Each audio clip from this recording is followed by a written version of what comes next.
What's up, tribe? How you guys doing? This is your Big Brother review, season 23, episode 6. So it is Power Veto night. Now, something that came to me during this episode is the other thing that they did this year when they set up these groups is that they've sort of created another barrier as it relates to creating alliances, because the group that you're a part of is almost like an automatic alliance. Until, once again, y'all know how Big Brother goes, until it gets to a point where the people on your team become a liability or become an issue. But right now, we are still in the honeymoon phase. Everybody still likes their team. Everybody's still cool with the people on their team for the most part.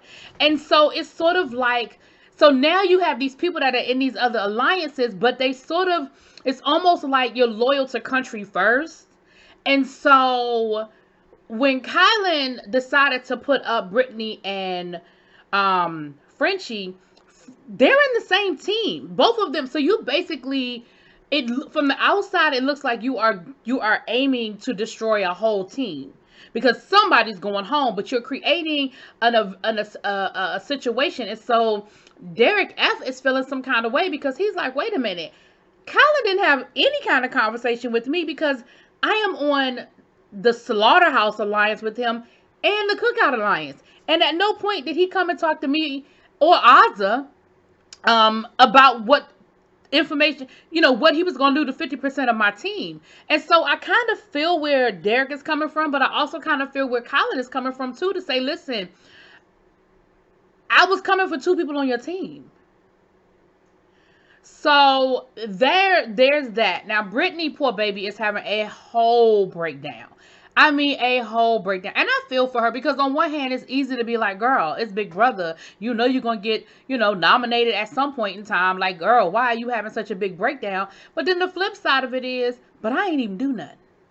I was over here minding my business. I ain't bother nobody. I didn't make no waves. I didn't think I had no problem with Colin.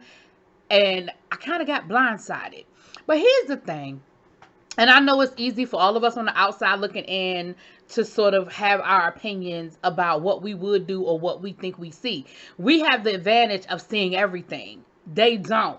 But where I'm sitting is, girl, if you don't sit back and chill, because nobody wants you. They want Frenchie. The only reason why your name went up is because Colin needed a second person to put up, and you just was the one person that didn't say what he wanted to hear. That's really it. That's all. Like, there really is no rhyme or reason. Like, he really won't come in for you. I just feel like if you had said what he wanted to hear, he would have found another person that blinked wrong.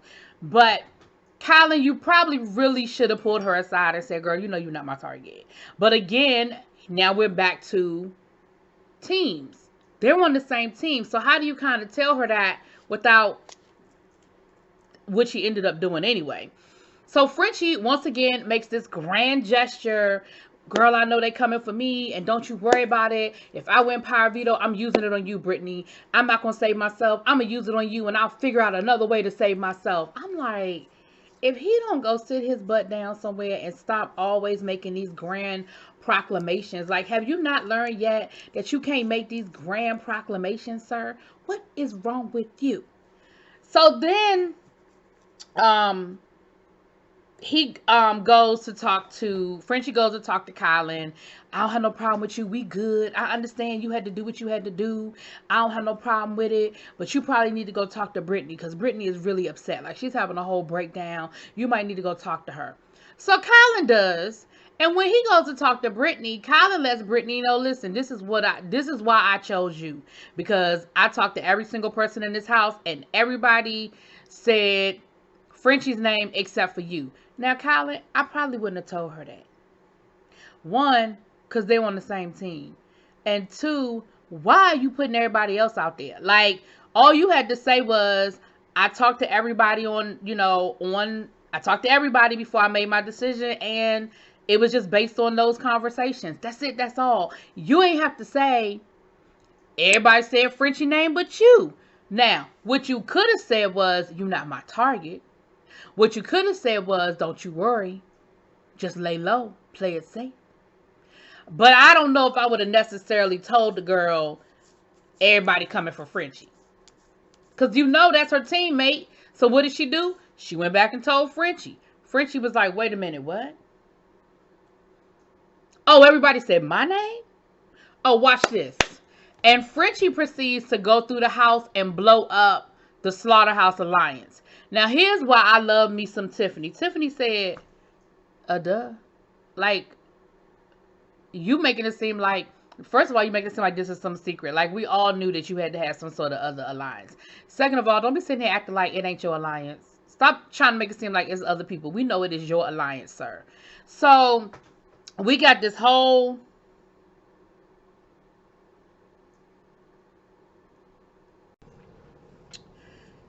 Anyway, so he goes around the house blowing up the whole Slaughterhouse Alliance. Now, here's where he's smart, though. He doesn't mention Derek F. Because he says, listen, that's been my day one, ace one, day one, whatever. And so I'm not going to throw him in, but I'm definitely going to throw the people that I'm side-eyeing right up under this bus, okay? So that's what he does. So, of course, everybody kind of saw it coming because at this point, nobody outside of his alliance really trusts him. So they kind of saw it coming. They weren't even really tripping off of it. So the power veto competition rolls around, and Colin wants to make sure that he's tightened up. He said, listen, it's Alyssa's birthday. They were celebrating. Okay. He said, listen, I just want to make sure that whoever get picked to play for the veto knows I don't want nothing to change. I don't want no problems. Like, let's be on the same page. Everybody was like, cool. Again, he didn't go to anybody on the Frenchie's team.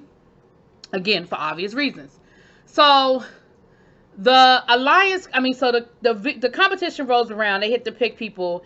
And Alyssa, Claire, and Derek X get chosen. So this is a competition where they have to fill up the bucket, and the stuff is, suntan lotion is coming out in different increments, different timing. Brittany figures it out because, of course, she's autistic, and she said, hey, that's how her brain works anyway, with music and with rhythms and sequence. And so she was able to pick it up, got a pretty good score. Derek X was able to pick it up. I forgot what he said he figured out. Anyway, he figured something out. Colin figured out a little technique to kind of use his body to try to get the best, the more pour for his buck, whatever.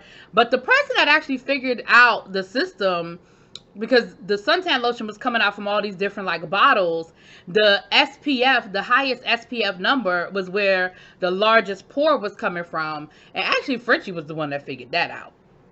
But unfortunately, when it came down to it, Frenchie wasn't the one that won. Actually, Derek X ended up having the best time, and he won the power veto. So 2 weeks in a row, Derek X wins the power veto. Now, Derek, you might want to be a little careful because you don't want to start getting a reputation as a comp beast.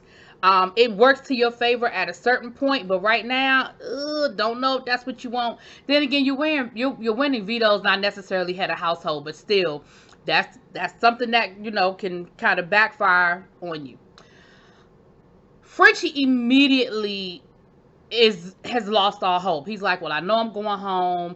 This isn't who I want to be. This game has turned me into somebody that I'm not, and I don't want to play like this, and I didn't want to be this person.